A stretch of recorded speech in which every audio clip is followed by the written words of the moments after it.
Cantik terlihat jelek, bab 146 bunga di depan makam. Kapan kamu datang kemari? Devan berkata seperti itu jelas menunjukkan kalau dia sudah datang dari tadi. Sedikit lebih lambat dari Gabriel. Sambil berbicara, dia mengambil cangkir kopi Clover lalu berencana untuk meminumnya. Clover panik, itu bekasku. Devan menatapnya dan tersenyum. Memangnya kita masih saling membedakan ini punya siapa? Setelah berkata seperti itu, dia langsung menyesapnya. Apakah kamu merasa kalau aku sangat jahat? Clover bertanya dengan hati-hati, pandangan matanya menatap Devan tanpa berkedip, dia takut melewatkan ekspresi sekecil apapun di wajahnya. Devan mengulurkan tangannya, jarinya yang panjang mencubit pipinya dengan lembut, jahat atau tidak, harus dilihat kepada siapa. Selain itu penafsiran baik atau buruk kembali kepada masing-masing orang. Clover tertegun, seketika dia mengerti maksud Devan. Benar sekali, sebagai sesama manusia, kita harus bisa menempatkan diri kita di posisi orang lain. Jika orang itu baik kepadaku, aku juga tidak akan pernah merugikannya, itu sudah cukup. Gabriel sudah memprovokasinya, jika dia tidak menyerang balik, itu bukan baik hati namanya, tetapi bodoh. Tetapi pada akhirnya dia akan tetap menyusahkan orang yang mencintainya. Ayo jalan, aku akan membawamu ke suatu tempat.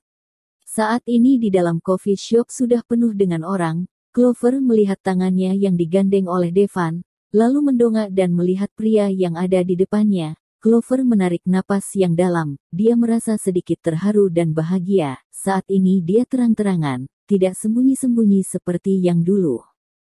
Sejak saat ini, di matanya, pria ini adalah ayah anak-anaknya, orang yang akan menemaninya seumur hidupnya.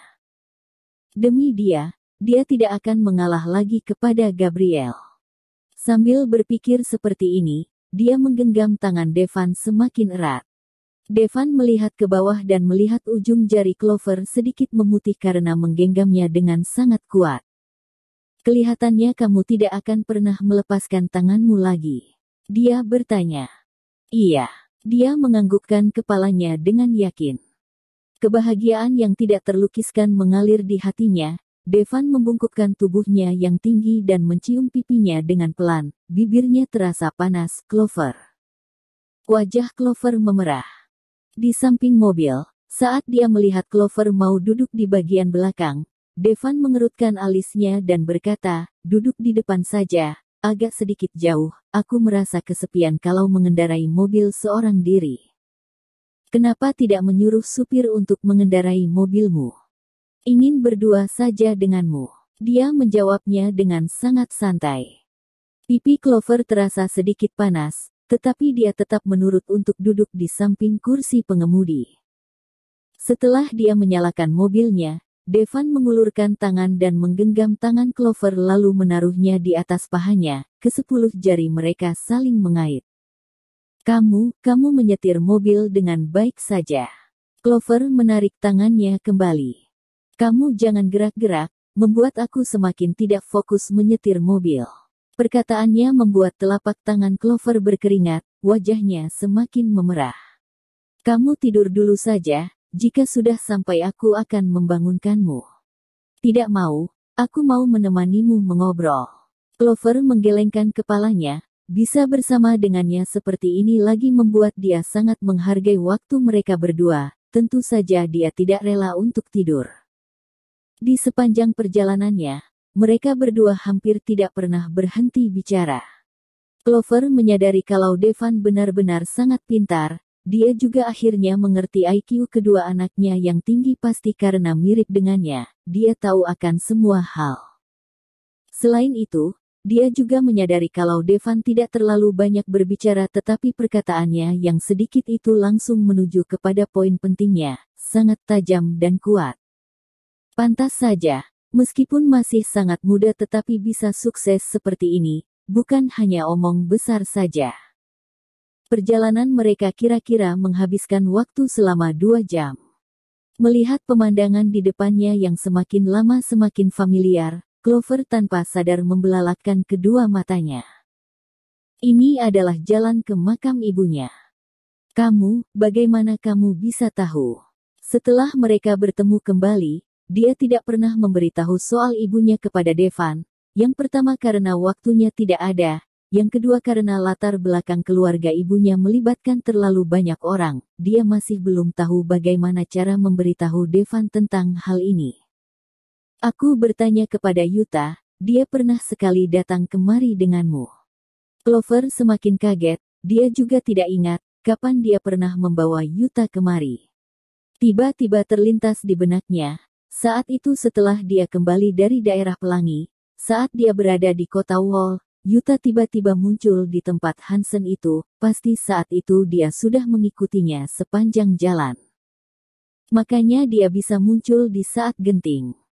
Dalam seketika, matanya memerah. Tangan besar yang menggenggam tangannya tanpa sadar semakin mengeratkan genggamannya. Lalu dia mendengar Devan berkata, "Kamu yakin mau menangis di depanku untuk pria lain?" Clover menarik nafasnya dan menatap ke bawah. Aku berhutang terlalu banyak kepadanya. Mulai saat ini, kita akan mengembalikannya bersama. Oke. Selama kepergiannya dalam 4 tahun terakhir ini, Clover pernah kembali kemari sekali untuk melihat Devan. Selain itu dia tidak pernah melihat ibunya lagi. Setelah dipikir-pikir, sepertinya sudah beberapa tahun. Namun tidak kuduga, makamnya sangat jelas pernah didatangi oleh seseorang. Dia menoleh dan menatap Devan dengan bingung, "Apa kamu pernah kemari sebelumnya?" Devan menggelengkan kepalanya, "Tidak pernah, aku juga baru kemarin bertanya kepada Yuta, kenapa?" Clover mendekat ke sana. Jari-jarinya yang ramping mengelus pot bunga yang cantik itu. Bunga segar dan daun yang ada di dalamnya sudah layu sejak lama. Bunga yang ada di dalam pot itu, apakah adalah bunga teratai? Dia tiba-tiba menyadari sesuatu, apakah ini dari Pulau Kabut? Dia teringat dengan tentara bayaran yang pernah disebutkan pamannya, apakah itu dia? Ternyata ada lagi yang datang untuk melihat ibunya. Dia tanpa sadar menghela napasnya. Dia mendongak dan menatap Devan serta berkata, "Saat ibuku meninggal, selain tetangga sebelah rumah, tidak ada siapapun yang tahu kalau aku memakamkan ibuku di sini, tetapi..." Dia melihat pot bunga itu, di tanah masih ada 2 lagi. Tetapi, ini bukan gayanya, paman tetangga sebelah tidak akan menggunakan pot bunga yang begitu mahal, karena dia pernah berkata, jika menanam bunga, yang mahal adalah bunganya, bukan potnya. Devan menganggukkan kepalanya, tangannya menepuk punggungnya dengan pelan. Setelah itu, Devan menariknya dan berlutut di depan foto yang ada di makam ibunya. Clover sangat terkejut, "Kamu, apa yang sedang kamu lakukan?" Devan menatapnya lalu menoleh kembali, pandangannya jatuh ke batu nisan yang ada di depannya. Dia berkata, "Ma, namaku Devan." Tidak peduli apa alasan Mama saat itu sehingga meminta Clover melahirkan Simon. "Hari ini, aku mau berterima kasih kepada Mama. Terima kasih karena Mama membawanya ke sisiku, membuatnya masuk ke dalam kehidupanku." Dia berhenti sebentar lalu menatap Clover. Saat mereka bertatapan, dia terus berkata, "Aku jamin, kelak, tidak peduli dalam keadaan apapun, baik sehat maupun sakit, kaya maupun miskin, aku Devan akan selalu menghargainya, mencintainya dan melindunginya seumur hidupnya, akan selalu setia kepadanya. Jika aku mengingkari sumpahku, maka aku..." Jantung Clover berdetak dengan sangat kencang. Dia mengerutkan alisnya dan menutup mulut Devan dengan menggunakan tangannya. Dia menarik Devan dengan mata yang memerah. "Apa yang sedang kamu lakukan?" Dia sudah merasa sangat terharu dari tadi.